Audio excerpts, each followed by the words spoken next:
Howdy folks, and welcome to the Hillbilly Kitchen. Today we're making fresh, hot, steaming, buttery corn on the cob in 3.5 minutes with no mess. That's right, no mess.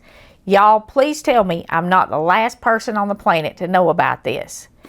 We're going to put our corn in the shuck with the silks on it in the microwave for 3 to 4 minutes, depending on your microwave. Mine takes about 3.5. Just pop it in the microwave like this for 3.5 minutes or so. And we're going to show you how to do it without any mess. No more picking silks, no more shucks all over the place. This is unbelievably easy. Now, it's going to come out of the microwave kind of hot. I mean, you can touch the outside of it, but you're going to want a dish towel to grip it with. And you remember them giant piles of corn shucks in the yard or silks all over your kitchen. I mean, it just makes a mess making corn on the cob the old-fashioned way. And then you got to wash your pot. You got to get out your biggest pot to put it in because it takes a big pot to cook it. None of that anymore. We're just going to cut it at the base of the corn, kind of all the way around. Cut the stem off.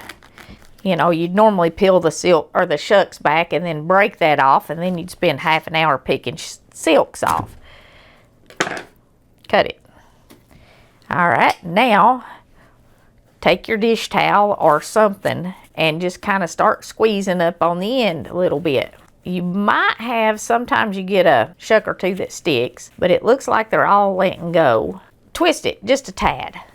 And what that's going to do is that's going to clean the rest of them silks off. Just twist it a little bit and then squeeze it. It's hot. Squeeze it on out there. And look at that. There's no mess, no silks flying everywhere, no big pile of trash. 3.5 minutes. And you know, it might take you a second or two to squeeze it out. It took me a second or two, but I was trying to explain how to do it so you didn't end up with silk still stuck to it. And it used to take forever to wash it and get all the silks off, and you'd be picking silks and picking silks and picking silks, and you'd still have them on there, and there is absolutely no silk. Well, it made a liar out of me. There's one silk. But you never get it that clean washing it in the sink. And then just put your butter on it while it's nice and hot. And this is perfect for, you know, small families. If you live alone, or maybe you're empty nesters. You can make more than one ear at a time. Add about 30 seconds per ear. So I do mine 3.5 minutes. If I was going to do 2 ears, I'd do it for 4 minutes. And 3 ears, I'd go up another 30 seconds to 4.5 minutes, and so on like that. But it's so much easier this way. And like I said, please tell me I ain't the last person on the planet to know about this. And don't forget to put a little salt on it, because corn on the cob without butter and salt just ain't corn on the cob. It's corn season. Y'all enjoy this. You can also make it on the grill this way. Just sit it right on the grill and cook it.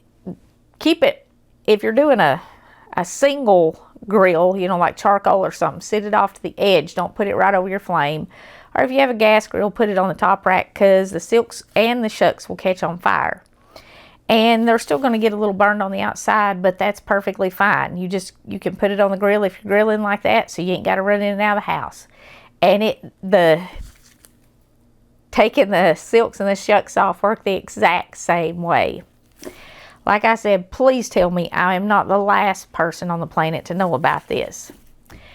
But corn season, when it comes in season and we're cooking it, we're eating it, it always reminds me of Ecclesiastes 3. It seems like when corn comes in, that is the start of the harvest. And that's, I guess, why I think about it. But Ecclesiastes 3:1 says, "To everything there is a season, and a time to every purpose under the heaven.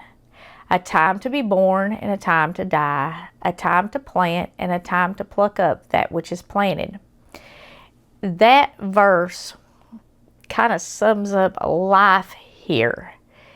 Everything has a time, and none of it is permanent. There is nothing in this life that is permanent. So cherish the good times. Embrace them with joy, because they are not going to last for forever. Everything is only temporary here. But by the same token, if you're going through a valley, if you're going through a tough time, don't lose heart, because it's only temporary. It will change. It too is only for a time. And heaven's sakes, don't get upset about today's current events, because tomorrow they won't be current anymore. I want to thank you so very much for joining us at Hillbilly Kitchen. I hope you have lots of fresh corn this summer. If you haven't already, please don't forget to click like and subscribe before you leave. Share our videos with your friends. And until next time, remember to put God first.